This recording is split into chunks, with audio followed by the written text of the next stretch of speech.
Merci. La parole est à Madame Wisniewski.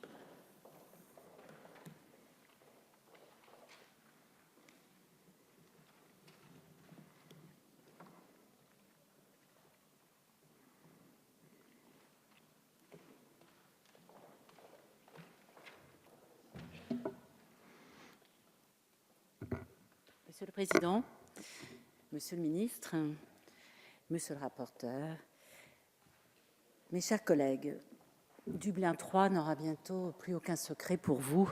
Je pense qu'après tous ces exposés aussi brillants les uns que les autres, cette technique vous sera tout à fait familière. Mais pour donner notre avis, il faut bien revenir sur ce mécanisme. Ce règlement a donc pour objet de déterminer l'État membre responsable de l'examen d'une demande d'asile formée dans l'un des États membres par le ressortissant d'un pays tiers ou par un apatride. La nécessité de mettre en œuvre de manière effective cette réglementation s'est trouvée renforcée par la crise migratoire qu'a connue l'Europe depuis 2015. Selon le ministère de l'Intérieur, plus d'une personne sur deux demandeurs d'asile en France est susceptible de relever de la procédure de Dublin, soit parce que, par application des critères prévus par le règlement, un autre État membre est responsable de l'examen de sa demande, soit parce qu'elle a déjà été déboutée d'une première demande dans un autre État membre.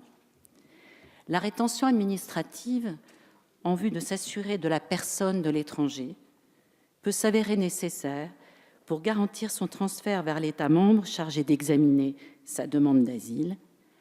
Encore faut-il, selon l'article 28 du règlement, que le demandeur présente un risque non négligeable de fuite. Encore faut-il, selon l'article 2 du règlement, que ce risque soit fondé sur des critères objectifs définis par la loi. Alors, je ne sais pas si nos cours suprêmes européennes et françaises ont rendu des décisions hasardeuses.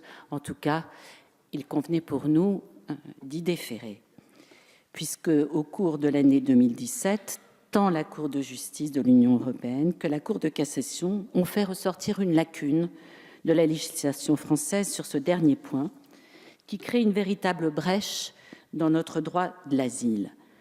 En l'état actuel de notre législation, aucun étranger ne peut être placé en rétention administrative dans le cadre d'une procédure de transfert. L'objet de la présente proposition de loi, son unique objet, est de combler cette lacune en déterminant les critères objectifs exigés par le règlement européen qui sont constitutifs d'un risque non négligeable de fuite. Chers collègues, il ne s'agit pas aujourd'hui de débattre de la régulation des flux migratoires ou des conditions d'accueil et d'intégration des étrangers sur notre sol. Nous aurons l'occasion de réviser plus largement notre politique d'asile et d'immigration dans le cadre des projets de loi qui nous seront présentés par le gouvernement dans les prochains mois. La proposition de loi de M. Warsmann nous apparaît opportune, pertinente et bien ciblée dès l'origine. Elle a été précisée et améliorée par le travail réalisé en commission. Le texte soumis au débat est un texte qui assure aujourd'hui un juste équilibre entre, d'une part, la protection des réfugiés à laquelle la France reste indéfectiblement attachée, et d'autre part, les nécessités d'une mise en œuvre effective des accords de Dublin.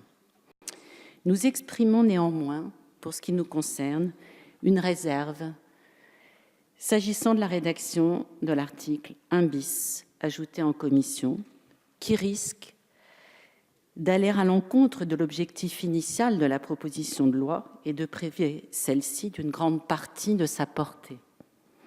L'article 28 du règlement de Dublin dispose que les États membres ne peuvent placer une personne en rétention au seul motif qu'elle fait l'objet d'une procédure établie par ce texte. Cela signifie qu'un étranger susceptible d'être transféré vers un autre État membre pour voir examiner sa demande d'asile ne peut, sur ce seul critère, et c'est bien normal, faire l'objet d'une rétention administrative. Mais cela ne veut pas dire que l'étranger qui présente une première demande d'asile en France ne peut en aucun cas être regardé comme présentant un risque non négligeable de fuite, ainsi que le propose cet article 1 bis du texte dont nous débattons aujourd'hui.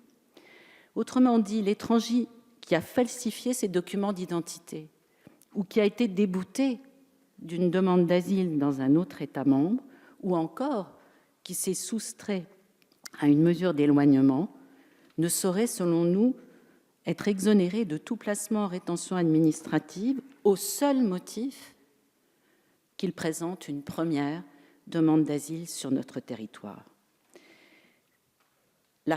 Cet article 1er bis de la proposition de loi ne transpose pas l'article 28 du règlement de Dublin.